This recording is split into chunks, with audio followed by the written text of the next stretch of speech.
So from the last video, we learned we can solve these problems from step 1 to step 6 to get 3 scalar equations. This is a work energy equation problem, so we need to find kinetic energy and potential energy and other works. So step 7, that's where you build a table for kinetic energy at position 1 and position 2. Here we only have one mass,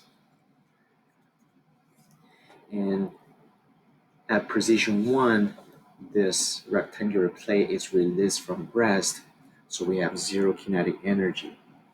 At position 2, we know there must be some kinetic energy, and that must be maximum kinetic energy. But how to calculate that kinetic energy? From previous video, we learned there are two different cases you can use to calculate kinetic energy, because for rigid body, there are two types of kinetic energy. One is translational, another one is rotational kinetic energy. So you need to pick a point to calculate your total kinetic energy. In this case, we can pick center of mass, point G, as a point for kinetic energy. So if we pick point G, our total kinetic energy equation will be 1/2 mvg squared. So this is part of translational kinetic energy, plus 1/2 Ig omega squared. So this second term is going to come for the rotational kinetic energy. And that would be all the kinetic energy at position 2. Next step, let's look at potential energies.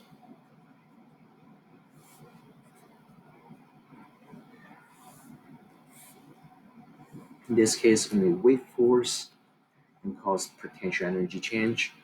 And before you put anything in this table, you should mark where's your zero reference.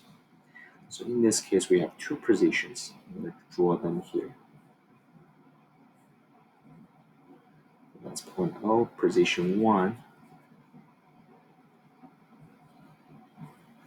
So this is position 1, right? And you can mark where's your zero reference. You can either pick point O or point G. And what's going to happen at position 2? So at position 2, you need to first think about where should you set as position 2? At which position you're going to see maximum kinetic energy? So that's how you need to look at where this center of mass is going to go. This center of mass is going to rotate with this rigid body, this rectangular plate. And so what's the lowest point of that G? That will give you the maximum kinetic energy, because all the potential energy from G gonna be converted to kinetic energy. So G must be at a very low point. So the position that will give you maximum kinetic energy is when this point G is right below point O.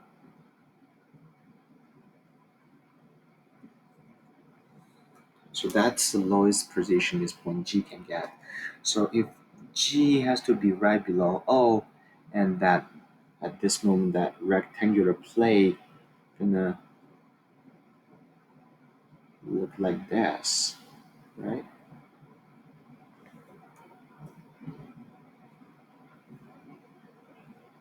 Okay, so this will be your position 2 when point G is right below point O. And so now we can set up where's our zero reference.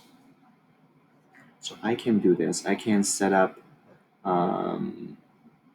point O here. Let's call it zero reference. If this is my point O, zero reference, at position 1, my point G is below my zero reference, so I'm going to have negative mg h1.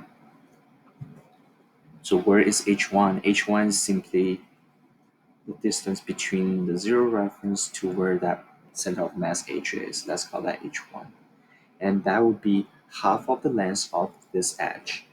So that h1 is actually equals 1/2 times t.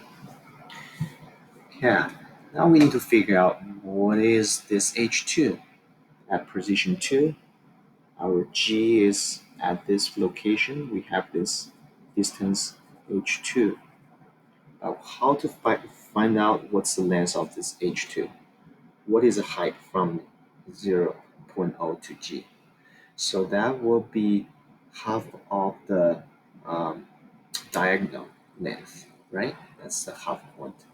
So you need to find out what is the length of this diagonal. So one thing to figure that out is we can look at a triangle. This edge is d, this edge is 1.5d. So we can look at that hypotenuse is going to be d squared plus 1.5d squared and squared. So this is going to give us the full length of this hypotenuse. Divided by that by 2 going to give us h2 because we'll only look at half of that diagonal. So this will be the expression for h2. So potential energy at position 2, same as negative mg h2. The expression for h2 is here. Right, so that's step 8. Let's look at step 9. Work done by all other forces, non-conservative forces. So here, you need to go back, look at your free body diagram. We already used this weight force for potential energy. Yeah, those two forces haven't used. So let's put those two forces here. Okay, what's the work done by this force and that force? Those two forces are fixed at point 0 as a reaction force, so there's no displacement. Therefore, the work done by them are both 0 because there's no distance traveled along that direction. That would be step 9. Let's look at step 10. Step 10 is to apply work energy equation.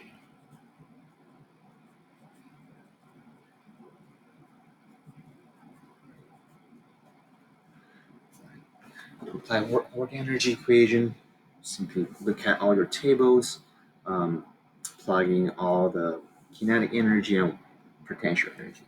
So T1, 0, potential energy at position 1 is negative GH1 plus there's no work done from non-conservative forces.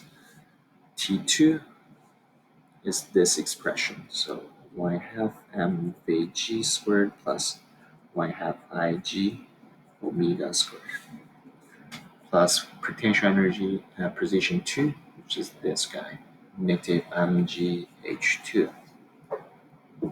This will be our work energy equation.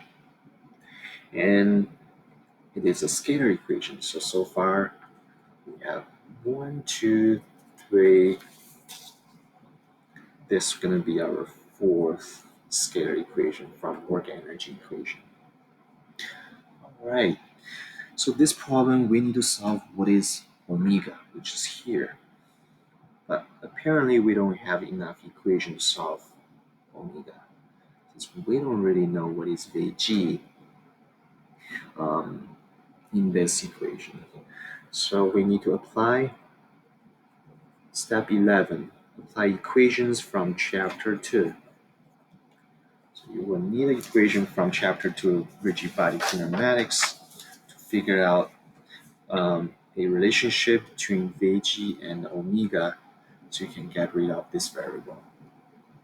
So the equation we can use from chapter 2 is velocity between 2 points on the same rigid body. Vg equals Vo plus omega cross product with Rg slash O. We know point O is a fixed point, so it has zero velocity. And Vg simply cross product between omega cross Rg slash O, which is a position vector. And here we want to look at position 2 because we're looking at um, where we have that maximum angular velocity. So here, this is position 2, this is point O, so this is point G. So at this position 2, our position vector Rg slash O, it's a vector start from O pointing to G. So that vector, it's negative half of the diagonal on J direction. So we already know what is half of the diagonal, which is here.